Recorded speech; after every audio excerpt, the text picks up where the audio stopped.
Hello दोस्तों, स्वागत है अपने यूट्यूब चैनल एसजी पाठशाला में।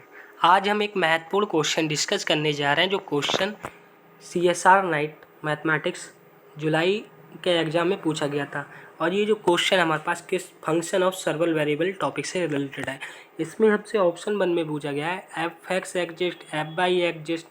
जो एफ एक्स और एफ बाई होते हैं वो हमारे पास एफ एक्स होता है with respect partial derivative with respect to x, F y होता है partial with respect to F y. अब F is not continuous, F is differentiable. तो सबसे पहले हम देखेंगे एफ एक्स हमारे पास डिफरेंस एग्जिस्ट कर रहा है, एफ बाई एग्जिस्ट कर रहा है। फिर हम कंटिन्यूस देखेंगे, क्योंकि अगर नॉट कंटिन्यूस आएगा तो हम डायरेक्ट बोल देंगे नॉट डिफरेंशिएबल। अगर हमारे पास कंटिन्यूस आएगा तो हमको डिफरेंशिएबल देखना पड़ेगा, ठीक है। तो क्योंकि हम डिफरेंशिएबिलिटी देखेंगे तो डिफरेंशिएबिलिटी से अगर डिफरेंशिएबल फंक्शन है तो हमारे पास वो कंटिन्यूस हो जाता है, बट डिफरेंशिएबिलिटी देखना थोड़ा कठिन होता है, इसलिए हम पहले कंटिन्यूटी देखते हैं। हम पहले देखेंगे एफ एक्स एग्जिस्ट कर रहा है, एफ बाई एग्जिस्ट कर रहा है, ठीक। हमारे पास ये फंक्शन दिया है और जो हमारे पास एफ एक्स होता है वो क्या होता है, limit h tends to zero, f zero plus h comma zero, क्योंकि हमको 0,0 पॉइंट दिया है, minus f g zero upon h. ये हमारे पास limit h tends to zero, f h comma zero minus f g zero upon h. Limit h goes to zero, हमारे पास इसकी जो लिमिट है एफ एच कॉमा जीरो, हम y की वैल्यू जैसे ही पुट जीरो करेंगे यहाँ पे तो ये पूरा प्रोडक्ट जीरो हो जाएगा। तो हमारे पास limit h goes to zero, zero minus zero, f zero पे जीरो जीरो हो जाएगा, तो हमारे पास ये डायरेक्ट जीरो हो जाएगा। इस प्रकार एफ एक्स है हमारे पास वो एग्जिस्ट कर गया। अब हम एफ बाई देखते हैं। जब हमने एफ बाई देखा तो limit k tends to zero, f zero comma zero plus k, f minus का zero zero upon k, limit k tends to zero, f zero comma k minus का f zero zero upon f k. अब x equal to zero पे तो हमारे पास already function defined है, वो हमारे पास zero है, तो इसकी वैल्यू तो हमको ऑलरेडी जीरो देना है, क्योंकि एक्स इक्वल टू जीरो पर हमारे पास फंक्शन डिफाइन करके दिया है, वरना हम इसको गलत कर देते।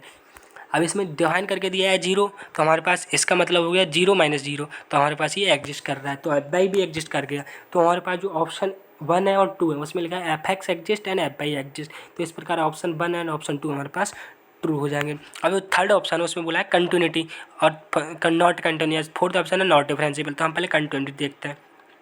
अगर नॉट कंटिन्यूस आया तो हम डायरेक्ट बोल देंगे नॉट डिफरेंशिएबल। अगर हमारे ठीक, अब हमारे पास कंटिन्यूटी कैसे देखी जाती है, limit x comma y goes to zero comma zero, f x y equal to limit x comma y goes to zero. हमारे पास जो एफ एक्स है y under root x square plus y square upon x. हम एक path consider कर लेते हैं x equal to m by square.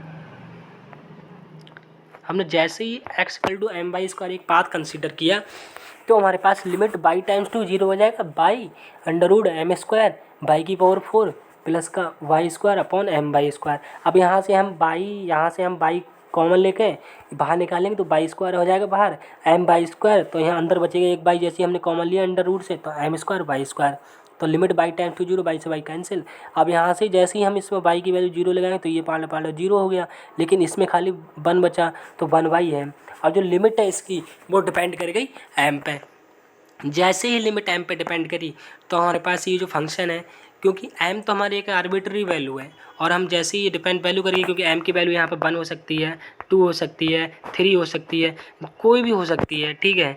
जैसे एम की वैल्यू डिपेंड होगी तो हमारे पास जो फंक्शनल वैल्यू है वो तो हमारे पास ऑलरेडी जीरो है, बट हमारे पास यहाँ पे कोई भी वैल्यू एक फिक्स नहीं आ रही है। जब फिक्स नहीं आ रही है तो हमारे पास ये एग्जिस्ट नहीं कर रहा है, वैल्यू एग्जिस्ट ही नहीं कर रही है, क्योंकि एम की वैल्यू तो आर्बिट्ररी है। तो इस प्रकार हमारे पास F x y is not continuous. जब एफ एक्स बाई हमारे पास कंटिन्यूस थी तो बाई थ्योरम जानते हैं, जब नॉट कंटिन्यूस तो हमारे पास F x y is not continuous, f x y is not differentiable. इस प्रकार हमारे पास ऑप्शन 3 एंड 4 भी हमारे पास करेक्ट हो जाएंगे, क्योंकि हमारे पास फंक्शन ऑलरेडी इसमें डिफाइन करके दिया है एक्स इक्वल टू जीरो। इसी प्रकार एफ बाई एडजस्ट कर जाएगा। अगर आप इस वाले फंक्शन को हम ध्यान नहीं देते, एक्स इक्वल टू जीरो पे नॉट डिफाइंड, अगर हमारे पास ये एक्स इक्वल टू जीरो नहीं दिया होता तो ये एग्जिस्ट नहीं करता, बट यहाँ पर डिफाइन करके ऑलरेडी दिया है, एग्जिस्ट कर रहा है। तो इस प्रकार हमारे पास एफ बाई भी एग्जिस्ट कर जाएगा, एफ एक्स भी एग्जिस्ट कर जाएगा, और एफ एक्स बाई हमारे पास नॉट कंटिन्यूस होगा, F x by not differentiable होगा। तो इस प्रकार हमारे पास इसमें कौन से ऑप्शन ट्रू हो जाएंगे हमारे पास, इस प्रकार इसमें हमारे पास ऑप्शन है 1 भी ट्रू, 2 भी ट्रू, 3 भी ट्रू, 4 भी ट्रू। तो 1 2 3 4, तो ऑल ऑप्शन हमारे पास करेक्ट हो जाएंगे। यही हमारे पास आंसर की में आंसर दिया था। वीडियो अच्छी लगी हो तो हमारे चैनल को सब्सक्राइब करें। थैंक यू, धन्यवाद।